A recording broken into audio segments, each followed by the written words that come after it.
No one wants to date me." The words hung in the air between them like shattered glass. Laura's fingers trembled as she traced the raised scars along her collarbone, visible above the neckline of her only decent dress. Across the small cafe table, Caleb watched her, not with pity, not with disgust, but with something she couldn't name. His jaw tightened. He reached into his wallet, pulled out a photograph, and slid it across the table without a word. A little girl stared back at Laura from the picture. Beautiful eyes, burned scars covering half her face. Laura's breath caught. She looked up, meeting Caleb's gaze. Steady, unflinching, understanding. "My daughter," he said quietly. "She thinks she's a monster too." In that moment, neither of them knew this blind date would become the beginning of something that would heal 3 broken hearts. But first, they would have to face the painful truth that some scars run deeper than skin. The cafe was nearly empty that Tuesday evening, just a few scattered customers nursing their coffee in the dim lighting. Caleb had arrived 15 minutes early, as he always did, positioning himself at a corner table where he could see the entrance. His business partner had set up this blind date despite his protests, insisting that it had been 3 years since the car accident that took his wife, and that Ava needed a mother figure. Caleb had agreed only to stop the nagging, fully intending to politely excuse himself after 20 minutes. He straightened his tie for the 3rd time, the expensive fabric feeling suddenly constrictive around his neck.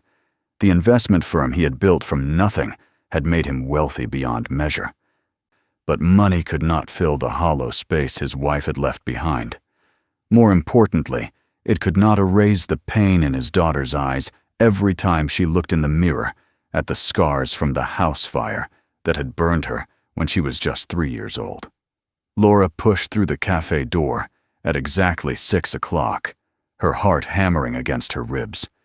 She had almost canceled this date 5 times, her finger hovering over the delete button on the text message. The scars along her arms were hidden beneath long sleeves, but the ones creeping up her neck were impossible to conceal completely. She had learned to hold her chin at a certain angle, to let her hair fall just so, to minimize what people saw first. But there was no hiding, not really. The fire that had taken her parents when she was 16 had left its mark on more than just her skin. She worked 2 jobs now, mornings at the flower shop on Main Street, evenings cleaning offices downtown, saving every penny for the skin graft surgery that remained perpetually out of reach. Caleb stood when he saw her approach, the gesture automatic, ingrained from childhood. She was younger than he expected, perhaps late 20s, with dark hair pulled back in a simple ponytail. She wore a navy dress that had seen better days, the hem slightly frayed, the fabric worn thin at the elbows. But it was her eyes that caught him, deep brown, guarded, bracing for rejection even as she forced a smile. They shook hands, hers cold despite the warmth of the cafe, and settled into their seats. The conversation started as these things always did, stilted and careful, dancing around the real questions they both wanted to ask. She ordered water. He ordered coffee neither of them would drink. The silence between exchanges grew longer, heavier, until Laura could not bear it anymore. "I should just be honest with you," she said, her voice barely above a whisper. Her fingers found the edge of her collar, pulling it down slightly to reveal the angry red tissue that crawled up from her shoulder. "I'm not. I don't know what your friend told you about me, but you should know the truth before we waste any more of your time." Caleb watched her struggle with the words, saw the shame color her cheeks, the way she could not quite meet his eyes. "I was in a fire when I was younger. It left scars, a lot of them. And I'm not wealthy. I work at a flower shop and clean buildings at night. I don't have a college degree or a fancy car or any of the things that someone like you probably expects." She took a shaky breath, finally looking up at him. "No one wants to date me. So if you want to leave, I'll understand. I'm used to it." The silence that followed felt eternal. Laura prepared herself for the familiar script, the polite excuse, the promise to call that would never come, the relief in his eyes as he escaped this uncomfortable situation. But Caleb did not move. Instead, his hand went to his wallet, movements deliberate and slow. He extracted a photograph, one worn at the edges from being carried everywhere, and placed it on the table between them. Laura's eyes dropped to the image, and the breath left her lungs in a rush. The little girl in the picture could not have been more than 8 years old, with her father's striking blue eyes and a smile that seemed to fight its way past pain. The right side of her face was a landscape of scar tissue, the skin tight and discolored, pulling at her features in a way that spoke of unimaginable agony survived. "Her name is Ava," Caleb said, his voice rough with emotion he rarely allowed himself to show. "When she was 3 years old, there was an electrical fire at my mother's house while she was babysitting. My mother got her out, but Ava went back inside looking for her stuffed rabbit. She was trapped in her bedroom for several minutes before the firefighters reached her." He paused, his jaw working as he forced himself to continue. "The fire burned over 40% of her body. She spent 4 months in the burn unit. 17 surgeries. The doctors saved her life, but they could not save her face. She is 8 years old now, and she believes she is a monster." His voice cracked slightly. 2 years after Ava's accident, my wife died in a car crash on her way home from work. A drunk driver ran a red light. Ava lost her mother, and I lost my partner. We have been navigating this grief together, trying to hold each other up when some days all we want to do is fall apart." Laura felt tears burning in her eyes, her throat tight with understanding that went bone deep. She knew that isolation, that sense of being fundamentally broken in a way that could not be fixed. She had lived it for 13 years, had felt the weight of strangers' eyes every single day. "I'm so sorry," she whispered, the words covering both losses, the trauma Ava survived and the mother she lost. Caleb shook his head, his eyes never leaving hers. "I'm not telling you this because I want sympathy.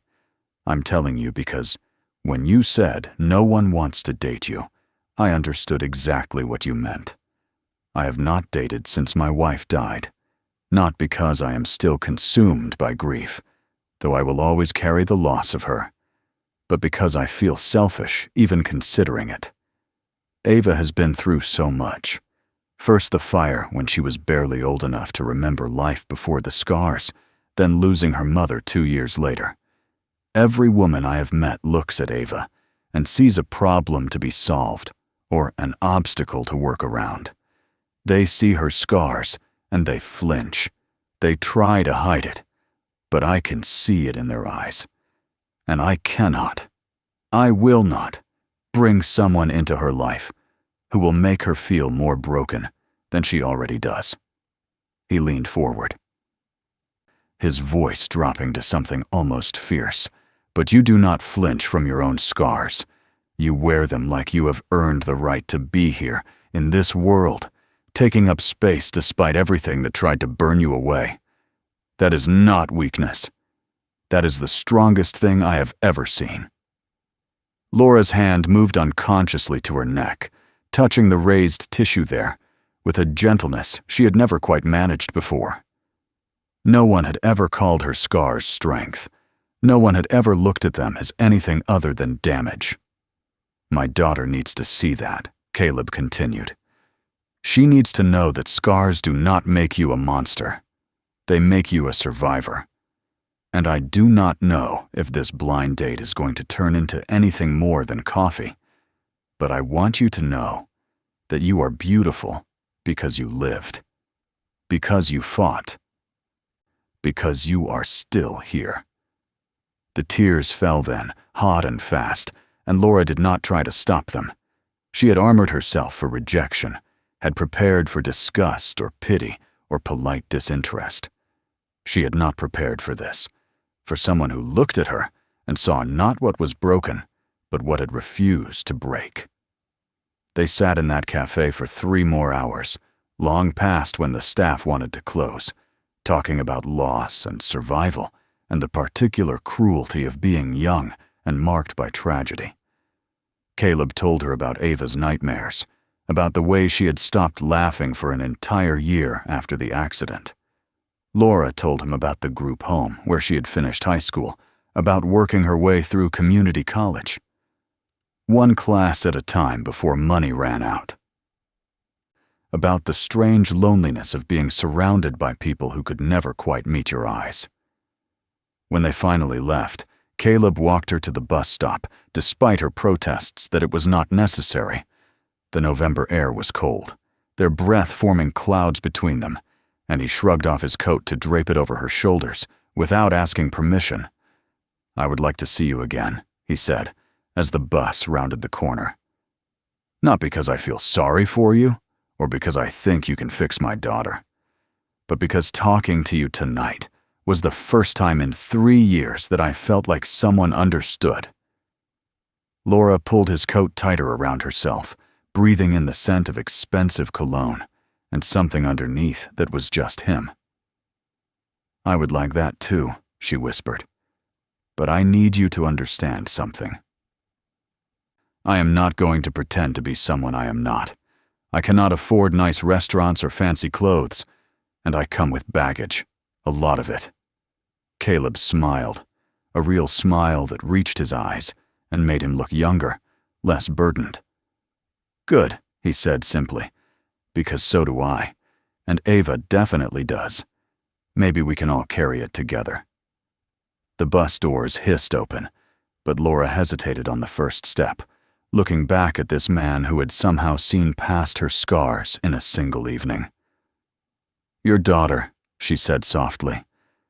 "I know what it is like to feel like a monster.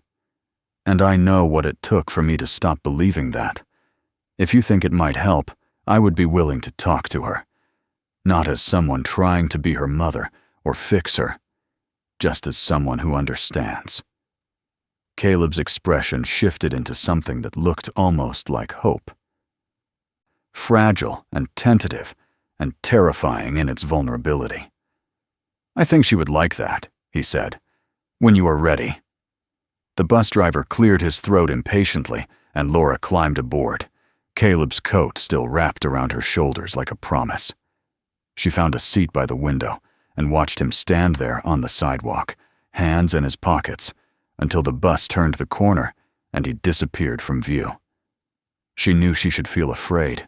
This was moving too fast, trusting too quickly, opening herself up to rejection in ways that went beyond a simple blind date. But instead, she felt something she had not experienced in years. Possibility.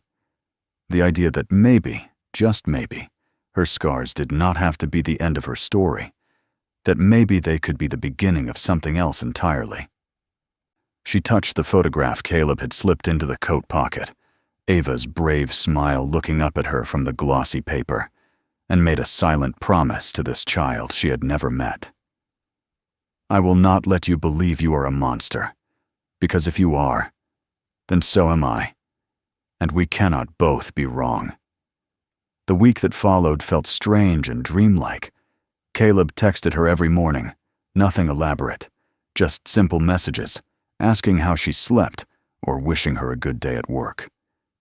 Laura found herself looking forward to these small connections, the way they made her feel less alone, even in the middle of her crowded morning commute. They met for coffee twice more, always at the same cafe, always talking for hours about everything and nothing. He told her about his work, about the pressure of running a firm that employed 200 people, about the guilt of having more money than he could ever spend while his daughter suffered from something money could not fix. She told him about the flower shop, about the elderly customers who came in every week for the same bouquet, about the peace she found in arranging blooms into patterns that made sense when nothing else did. On Friday evening, as Laura was closing up the shop, Caleb called instead of texted. "I know this is fast," he said without preamble, his voice tight with nerves she had not heard before. "And you can absolutely say no. But Ava has an art class tomorrow at the community center. They are doing a project on self-portraits. She's been anxious about it all week, talking about how she does not want to paint her face because it is ugly." He paused, and Laura could hear him struggling with the words. "I thought maybe, if you were comfortable with it, you could be there. Not to meet her formally or anything planned, just happening to be there, using the same art supplies, painting your own portrait, so she could see that she is not the only one." Laura's first instinct was panic. She was not ready for this, for the weight of a child's hope, for the responsibility of being an example when she still felt like she was failing at being herself most days. But then she remembered Ava's photograph, that smile that fought its way past pain, and found herself saying yes before she could think better of it. Caleb gave her the details. 10 o'clock at the rec center on Maple Street, room 214. Just show up and sign in as a walk-in participant. "Thank you," he said quietly. "I know this is asking a lot." "You do not have to stay the whole time. Just showing up will matter." Laura ended the call and stared at her reflection in the darkened shop window, at the scars she saw there, and wondered if she was about to make a terrible mistake or the bravest decision of her life. Saturday morning arrived too quickly. Laura changed her outfit 4 times before settling on a simple, long-sleeved shirt and jeans. Nothing that would call attention, but nothing that screamed hiding either. She arrived at the community center 15 minutes early, her heart racing, palms sweating despite the cool October air.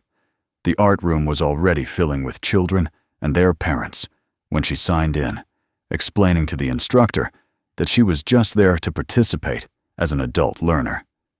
The young woman barely glanced up, just handed her a smock and pointed to an empty easel near the back. Laura set up her space with shaking hands, arranging the paints in a careful row, trying not to watch the door.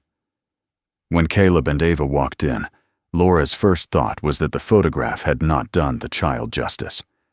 Ava was tiny, all sharp angles and nervous energy, her dark hair hanging in a curtain that covered the right side of her face entirely. She wore a purple hoodie despite the warmth of the room, the sleeves pulled down past her wrists, her hands balled into fists inside the fabric. Caleb's hand rested on her shoulder, gentle and grounding, as he signed her in and collected her supplies. Laura saw the moment Ava noticed her, the way the child's eyes widened slightly as they took in the scars on Laura's neck. Visible now, as she had purposefully pulled her hair back. Their eyes met across the room, and Laura offered a small smile. Nothing too big, nothing that demanded a response. Ava looked away quickly, but not before Laura caught a flash of something that might have been recognition. The instructor began the class with a brief talk about self-portraits, about being honest in art, about painting not just what you see, but what you feel. Laura half listened, her attention divided between her blank canvas and the small figure across the room. Ava had not uncovered her hair, had not removed her hoodie, had not picked up a single brush. She simply sat there, staring at the white canvas before her like it was an accusation. Caleb leaned down, whispered something in her ear, but she shook her head violently, her whole body curling inward. Laura made a decision then, one that bypassed thought and came purely from instinct. She picked up her brush, dipped it in paint the color of fire, bright orange and red and gold, and began to paint not her face, but her scars. She painted them large, making them the central focus of the canvas. She did not try to soften them or hide them or make them beautiful. She painted them as they were, angry and permanent and part of her story. She painted the way they climbed up her neck, the way they spider-webbed across her shoulder, the way they marked her as someone who had survived something unsurvivable. Around the scars, she painted flowers, not covering them, not hiding them, but growing alongside them, roots intertwined with scar tissue, blooms emerging from the same soil that had burned. It was not a technically good painting. Her art skills were basic at best, but it was honest in a way that made her chest tight. She was so absorbed in her work that she did not notice Ava approaching until the child spoke. "Why are you painting your scars so big?" The voice was quiet, uncertain, but there. Laura looked down to find Ava standing beside her easel, her hair still covering half her face, but her eyes visible now, wide and searching. Laura set down her brush carefully, turning to face this child she had already come to care about without knowing her. "Because they are big," she said simply. "They take up a lot of space on my body, so it seems dishonest to make them small on the canvas." Ava's hand crept up to touch her own face, fingers tracing the hidden scars beneath her hair. "Do not people stare at them?" she asked. "All the time," Laura admitted. "Some people are kind about it, some people are not. But they are going to stare whether I hide my scars or not, so I might as well be honest about them." Ava was quiet for a long moment, her eyes studying the painting with an intensity that seemed too old for her 8 years. "My dad says scars mean you are a survivor," she said finally. "But I don't feel like a survivor. I feel like a monster." The word came out small and broken, and Laura felt her heart crack open at the pain in this child's voice. She turned on her stool, bringing herself to Ava's eye level, and without asking permission, she pulled down the collar of her shirt to reveal the full extent of the scarring across her shoulder and upper chest. Ava gasped softly, her eyes going wide. And Laura saw Caleb start to rise from where he sat across the room. She shook her head at him slightly, a gesture that said, "Trust me," and he settled back, though his hands gripped the edge of his chair. "When I was your age," Laura said quietly, "I still had my parents. I was a normal kid who liked normal things. Then one night, our house caught fire. I do not remember most of it. I remember the smoke and the heat, and my dad throwing me out a window. I remember the hospital and the pain, and waking up to find out that my parents did not make it. For a long time after that, I thought I was a monster too. I thought these scars made me ugly and unlovable and broken." She paused, letting Ava see the tears that were gathering in her eyes. "But you know what I learned? I learned that people who think scars make you a monster are the ones who do not understand what it takes to survive. Scars mean you fought a battle that tried to kill you, and you won. They mean you are stronger than fire. That is not a monster, sweetheart. That is a warrior." Ava's hand had moved from her face to her chest, pressing against her heart through the thick fabric of her hoodie. "I had 17 surgeries," she whispered. "I had to learn to walk again. I had to learn to eat. Everything hurt all the time." Laura nodded, her own memories of burn units and skin grafts rising up sharp and clear. "I know," she said. "I know it hurt. I know it still hurts sometimes. And I know that people do not always understand. But that does not make you less valuable. It does not make you less deserving of love or friendship or happiness. It just makes you someone who has been through hell and came out the other side." She gestured to her painting, to the scars she had made the centerpiece. "You don't have to paint your scars if you don't want to. But if you do, you should know that they are nothing to be ashamed of."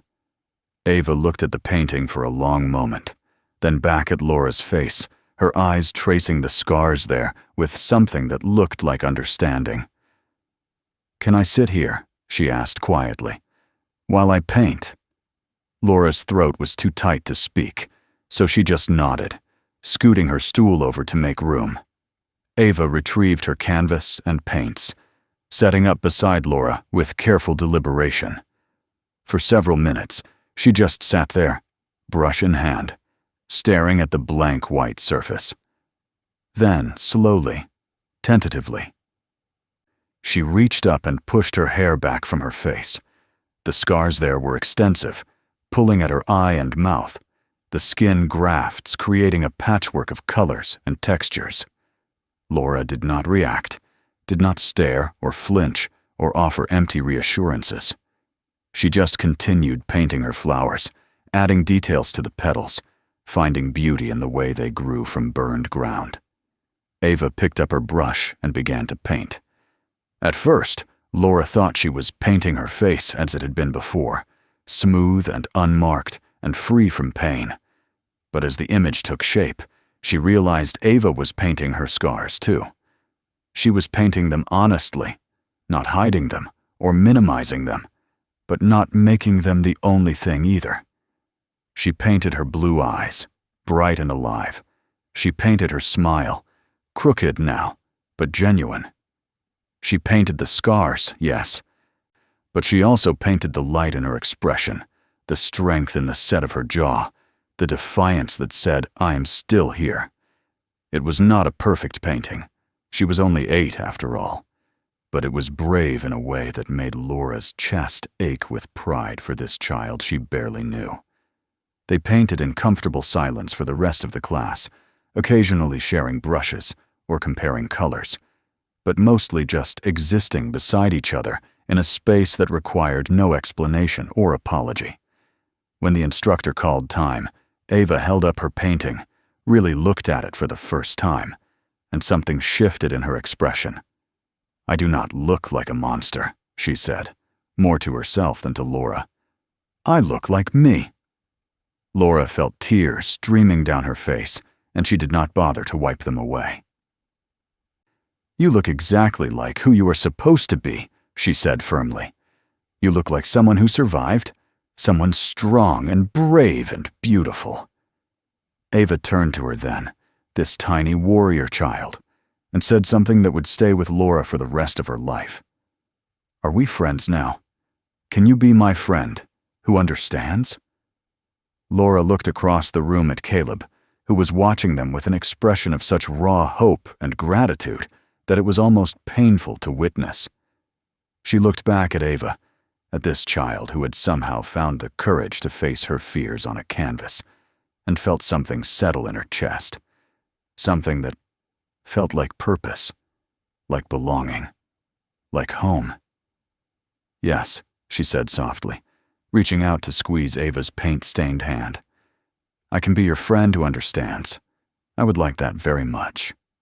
Ava smiled then. A real smile that showed teeth and crinkled her eyes and completely transformed her face. The scars were still there. They would always be there. But they were just one part of her now, not the whole story. Just marks on the map of a journey she was still traveling. After class, Caleb approached them carefully, as if afraid to break whatever fragile thing had formed between Laura and his daughter. Ava ran to him immediately, thrusting her painting into his hands with an excitement Laura had not seen in her before. "Look, Dad, I painted me! The real me!" Caleb took the canvas with shaking hands, his eyes scanning the image, and Laura watched his face crumble with emotion. He pulled Ava into a fierce hug, lifting her off the ground, and Laura heard him whisper, "I am so proud of you, baby. So, so proud." Over Ava's head, his eyes met Laura's. And the gratitude there was so intense, it was almost uncomfortable to receive. She looked away, suddenly feeling like an intruder in this father-daughter moment. But Ava wiggled free from Caleb's arms and ran back to Laura. "Can Laura come to lunch with us?" Ava asked, her small hand finding Laura's and holding tight. "Please. I want to show her my room and my other paintings, and my dog, Henry. He's old, but he is really nice." Caleb looked to Laura, a question in his eyes that went deeper than just lunch. This was an invitation into their life, into their carefully constructed world of two. This was asking her to matter. Laura should have been terrified. This was only their 4th time meeting. She barely knew these people. This was moving at a speed that defied logic. But looking at Ava's hopeful face, at the trust already blooming there despite everything that had taught her to be careful with trust. Laura found herself nodding. "I would love to see your paintings," she said gently. "And meet Henry, if your dad says it is okay." The lunch stretched into the afternoon, and the afternoon melted into evening. Caleb's house was beautiful in an understated way. Expensive, but not ostentatious, filled with photographs and artwork and evidence of a life fully lived. Ava gave Laura a tour of every room, chattering about her favorite hiding spots and the tree outside her window where squirrels built nests. She showed Laura her collection of paintings, dozens of them, each one a window into her healing journey. The early ones were all dark colors and shadowy figures. The recent ones had started to include light. Laura listened and admired and asked questions, and somewhere in the middle of it all, she realized this was not just lunch. This was an audition for something bigger, something permanent. They ate pizza on the floor of the living room because Ava insisted it was more fun that way, and Henry the ancient golden retriever sprawled across Laura's feet with a contentment that suggested he had already accepted her as part of the pack. Caleb made coffee, and they talked while Ava played nearby, conversation flowing easily about everything and nothing. He told her about his company, about the pressure and the responsibility and the strange isolation of being wealthy when the only person he cared about could not be helped by money. She told him about her dreams of opening her own flower shop someday, about the classes she still took online whenever she could afford them, about the community college degree in horticulture she had abandoned halfway through when the money ran out. "Why flowers?" Caleb asked, and Laura had to think about it for a moment, searching for words to explain something she had always just felt. "Because they grow," she said finally. "Because you can burn a garden to the ground, scorch the earth until nothing should survive, and if you wait long enough, something green will push through. Flowers are proof that beauty can emerge from destruction, that life is stubborn and persistent and refuses to quit, even when it should." She paused, aware that she was revealing more than she had intended. "I guess I needed to believe in that. After the fire. After losing my parents. I needed to believe that something could still grow in the wreckage." Caleb was quiet for a long moment, his eyes on Ava, who had convinced Henry to wear a fairy crown made of construction paper and was giggling at the result. "She hasn't laughed like that in 3 years," he said softly. "Not since before the accident. The therapist said it would take time, that healing was not linear, that we had to be patient. But I was starting to lose hope that I would ever hear her laugh again." He turned to Laura, and she saw the vulnerability there, the fear of hoping for too much. "You did that. In one morning. You gave her something I have been trying to give her for 3 years, the knowledge that she is not alone, that someone else understands." Laura shook her head, uncomfortable with the credit. "I just told her the truth. That scars do not make you a monster. Someone needed to tell me that when I was her age, but there was no one. I lived in a group home with kids who had their own traumas, their own scars to bear. We were all too busy surviving to help each other heal." She looked at Ava, at the joy on the child's face, and felt something fierce and protective bloom in her chest. She deserves to know she is not broken. She deserves to know she is perfect exactly as she is. Every child does. Caleb reached across the space between them and took her hand, his grip warm and solid and grounding. "Will you keep being part of her life?" he asked. "I'm not asking you to be her mother. I'm not asking you to rush into anything you are not ready for. But will you be her friend, the person who understands? Because I think she needs that. I think maybe we both do."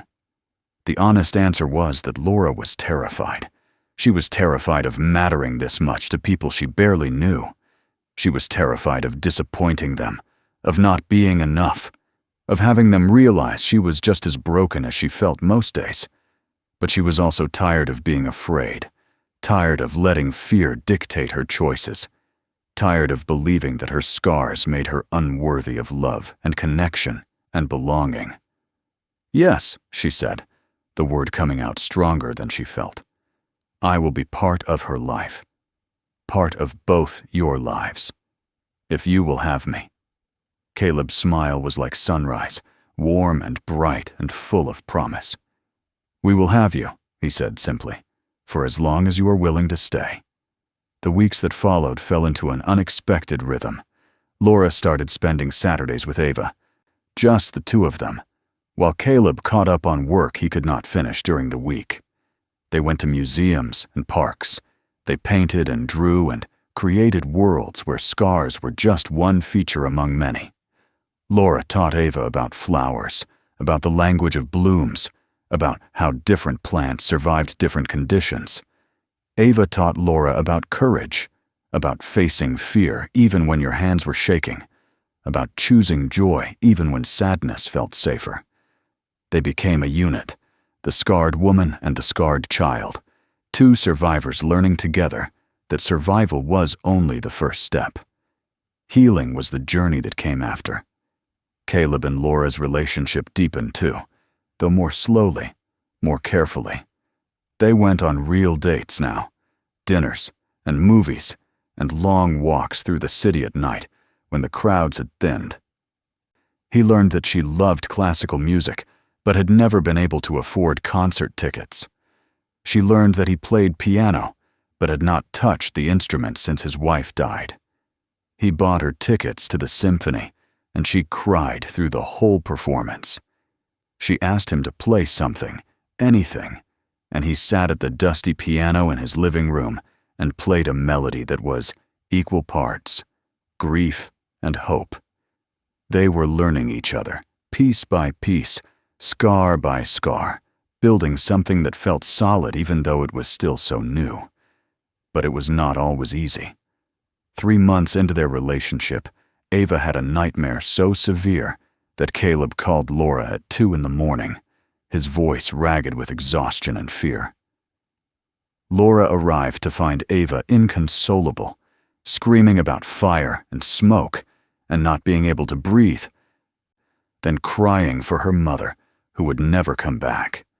The nightmares often blended together, the terror of the fire she barely remembered from when she was 3, and the grief of losing her mother in a car accident she had not even witnessed, but felt every single day. Caleb looked helpless, his usual confidence shattered, and Laura did not ask permission before climbing into Ava's bed and pulling the child into her arms. She did not try to tell her it was okay or that the nightmare was not real. She just held her and rocked her and whispered, "I know, baby. I know it hurts. I am here. I am right here." Eventually, Ava's sobs quieted to hiccups, and she fell asleep with her face pressed against Laura's scarred neck, her small fingers tangled in Laura's hair. Caleb found them like that in the morning, curled together in Ava's small bed. Light streaming through the window, casting patterns across their sleeping faces. He stood in the doorway for a long time, just watching them breathe in sync, and felt something shift in his chest. This woman, who owed them nothing, who had her own trauma to carry, had shown up in the middle of the night because his daughter needed her, had held his child through her worst nightmare without hesitation or complaint, had loved them both with a fierceness that required nothing in return. He knew then, with absolute certainty, that he was in love with her, not because she was convenient, or because Ava liked her, or because she understood their pain, but because of who she was, brave and gentle, and absolutely unwilling to let the people she cared about suffer alone. Laura woke to find Caleb watching them, and something in his expression made her breath catch. They did not speak. Ava was still sleeping, her breath soft and even against Laura's skin. But in that silence, something was acknowledged between them. This was not casual anymore. This was not just friendship or convenience, or two lonely people finding comfort. This was family, the kind you chose, The kind you built from broken pieces that somehow fit together. Laura knew she should be scared. She had never had this before, never let herself want it, never believed she deserved it. But lying there with Ava in her arms and Caleb's love written plainly on his face, she found she was not afraid. She was home. The real test came 6 months into their relationship when Caleb's mother visited from Connecticut. Patricia Wallace was everything Laura was not. Polished, educated, from old money that stretched back generations. She arrived with opinions and expectations, and it took her exactly 10 minutes to make clear that Laura was not what she had envisioned for her son. The interrogation started over lunch, pointed questions about Laura's background, her education, her family, delivered with a smile that did not reach her eyes. Laura answered honestly, watching Patricia's lips thin with each revelation. No, she did not go to college. Yes, she worked retail. No, her parents were not alive. Yes, she had scars from a fire. No, she did not think that was any of Patricia's business, actually. Caleb tried to intervene, but Laura stopped him with a gentle hand on his arm. She had dealt with judgment her entire life, had learned to stand in her truth, even when people tried to make her feel small. I understand this is not what you wanted for your son, Laura said evenly, meeting Patricia's gaze without flinching. I'm not wealthy or well-connected or able to enhance his social standing. But I love him, and I love Ava, and they love me, not because of what I can give them materially, but because of who I am, because I understand their pain in ways that someone who has not survived trauma never could, because I show up, because I stay. She stood, her chair scraping against the floor. If that is not good enough for you, then I am sorry, but I am not going to apologize for my scars or my background or anything else that makes me who I am. Patricia's face went red, then white, and for a moment Laura thought she had made a terrible mistake. But then Ava spoke up, her voice clear and defiant. Laura is my best friend, she said fiercely. She is the only person besides Dad who does not treat me like I am broken. She taught me that my scars make me strong, not ugly. And if you do not like her, then you do not understand anything. The room fell silent, all eyes on this 8-year-old child who had rarely spoken above a whisper in the presence of her grandmother. Patricia looked shaken, her composure cracking, and Laura saw something flash across her face that might have been shame. Caleb stood, his hand finding Laura's, his grip tight and unwavering. Laura is part of this family, he said firmly, and if you cannot respect that, then you are not welcome in my home. The rest of the visit was tense but civil, Patricia making an effort to be polite, even if warmth remained out of reach. Before she left, she pulled Laura aside. Her expression complicated. I lost my daughter-in-law 3 years ago in a terrible car accident, she said quietly. She was a wonderful mother, a wonderful wife. I loved her very much, and I suppose I was not ready to see someone else in her place, especially after everything Ava went through with the fire when she was so young, and then losing her mother on top of that. Laura nodded, understanding the grief beneath the judgment. I'm not trying to replace her, she said gently. I'm just trying to love the family she left behind. There is room for both of us in their hearts. Memory does not have to compete with presence. Patricia's eyes filled with tears, and for the first time, Laura saw past the polish to the pain underneath. Take care of them, Patricia said finally. They have been through so much. They deserve to be happy. Laura promised she would try and meant it with everything she had. The months turned into a year, and their unconventional family found its rhythm. Laura moved into Caleb's house in the spring, not because he asked, but because Ava begged, insisting that Laura should not have to take the bus anymore when she had a home right here. Laura's flower shop dream started to become reality when Caleb offered to invest in a small storefront on Main Street, not as charity, but as a business partnership, with contracts and repayment plans and everything above board. She spent her days surrounded by blooms, creating arrangements that told stories of survival and beauty emerging from destruction. Her specialty became working with burn survivors, creating bouquets for their weddings and celebrations. Understanding in a way few florists could that these flowers represented triumph over tragedy. Ava thrived. The nightmares became less frequent, replaced by dreams she actually wanted to talk about. She started a support group at school for kids with visible differences, becoming an advocate at 9 years old for acceptance and understanding. She wore her scars openly now, her hair pulled back, her face visible to the world. And when people stared, she stared right back with a confidence that made Laura's heart swell with pride. The transformation was not complete. Healing never is. But it was real and profound and beautiful to witness. Ava had learned that she was not defined by her scars, that they were just one part of her story, not the whole narrative.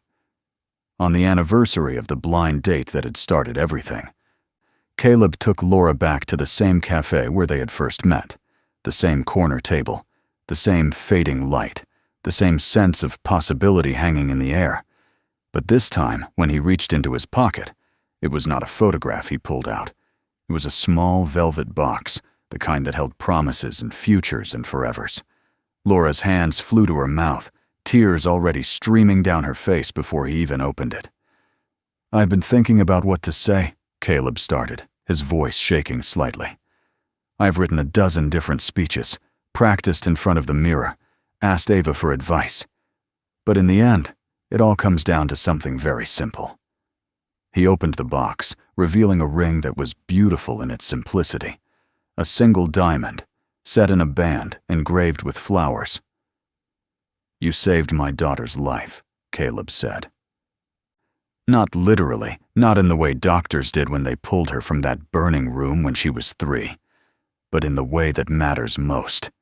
You taught her that she was not a monster. You taught her that scars were proof of strength, not shame. You gave her back her laugh and her confidence and her belief that she deserved to take up space in this world. His voice cracked, emotion overwhelming composure. But more than that, you saved me too. After losing my wife in that accident, I thought I would never find love again. You taught me that it was okay to move forward, that loving someone new did not mean forgetting someone old. You taught me that family is not just blood and shared history, but choice and presence and showing up every single day.